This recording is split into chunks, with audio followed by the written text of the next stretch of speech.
You're a billionaire and I'm a multi-millionaire. Tell me what's the difference between a millionaire and a billionaire? John, millionaires, they can make and keep 100% of all the efforts that they make and earn. And they said a billionaire, that is something that people should be measuring. It's not. It's like, oh, how much you're worth? What's your net worth? Who cares? How many lives have you changed? You've been speaking alongside with so many legends, and you yourself also coach athletes, you coach celebrities. What are some of the amazing things that you learn from them that most people are not aware of? So some of my friends, they're billionaires. I remember sitting down with, well, there was two of them. My first one, Wayne, I was in his penthouse in Dubai. And I was like, hey, this is a question you should have billionaires. Like, hey, Wayne, if you were me, because you know what I do, right? Like, what would you do?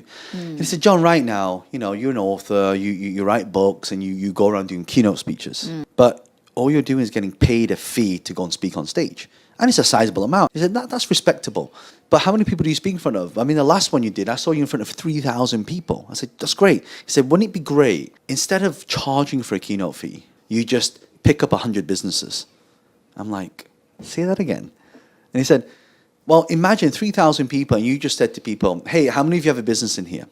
Right? And let's say everyone raises their hand. I say, how many of you like to grow and scale your business? Okay, so everyone puts up their hand, right? And then I just put a QR code up. They scan a QR code, go straight to my WhatsApp. We book a call with my team, and then they tell the team, okay, what business they're in, what niche they're in, what revenue they're making, how many employees they have, what solutions, where the bottlenecks, how long they've been in business. I mean, we have specific questions. Based on that, we can predict how much that company's going to make. Because if they're spending money on marketing, I can tell you they're doing it lousily. Most people do lousily. Right? So if we fix their marketing, if we fix their sales, and we fix their team, they can scale. So then if they go from making 1 million to now 10 million, they've had an uplift of 9 million. So I just say, just give me some percentage of that. That's what he meant. It's like, oh my God, that's so smart. And so that was for me like the big aha moment. So that was my first big lesson I learned. My other billionaire friend, his name is Glenn. And I was having omelette with him at breakfast in Barcelona. I said, Glenn, like, you're a billionaire and I'm a multi-millionaire. Tell me what's the difference between a millionaire and a billionaire? He said, he took this deep breath and he went, and he's quite a reserved guy. And he's like, well, John, millionaires, they can make and keep 100% of all the efforts that they make and earn. And he said a billionaire will design a system and figure out a way to take 1% of 1,000 people's efforts. And I was like, oh my God. When you have one of those bang, aha moments, that for me was just like, so from that day on, I just redesigned my whole business model. Wow. Because if you want to go from millionaire to billionaire, it's really hard to create $1 billion in revenue. Yeah. So it has to come from system and scale. And so this is when I started, my mind started to change and shift. And for me, it was like the best trip I ever made. Wow. It's really about leveraging on people's teamwork, Of course. success. Yeah. But here's the thing, Chloe.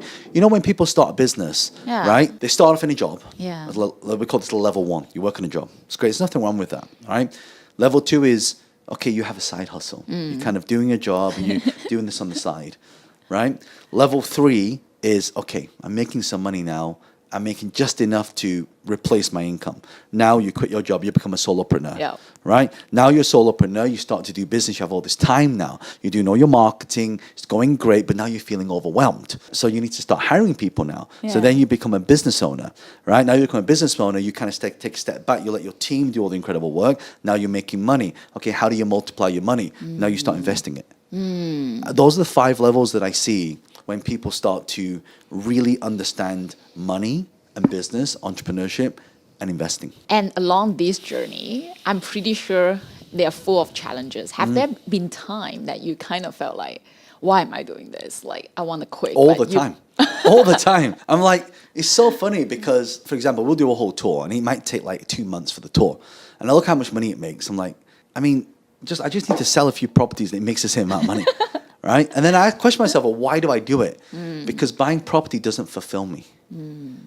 For me, it's about mission. What is my mission?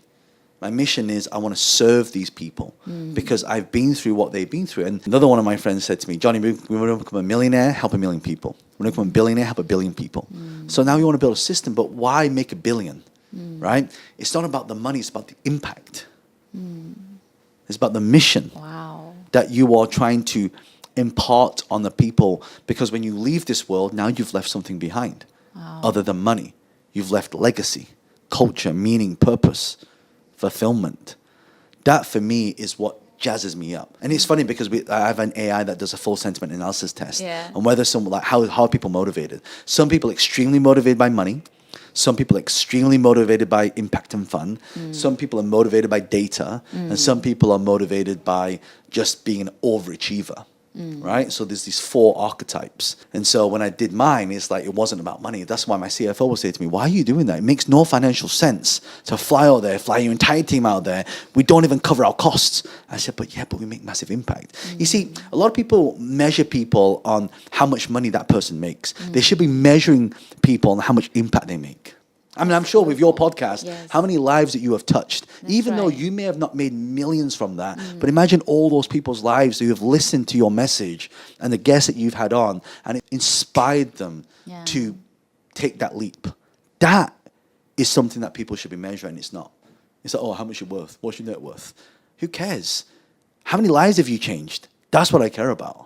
That's so wonderful. And it reminds me of, like yesterday when I was at Success Resources, I saw like Robert Kiyosaki. He is so dedicated. Like at this stage, he definitely doesn't need that money, right? But he still chose to fly so long hours just to be here, even though he wasn't feeling well. He stood strong on stage. I think that is the impact. And I see that resemblance between you and him, like how much, like the dedication and the kind of mission that you guys have in you. That's really wonderful. If you can better someone's life, it becomes your duty to do it. Right? And if you don't, then you're being selfish.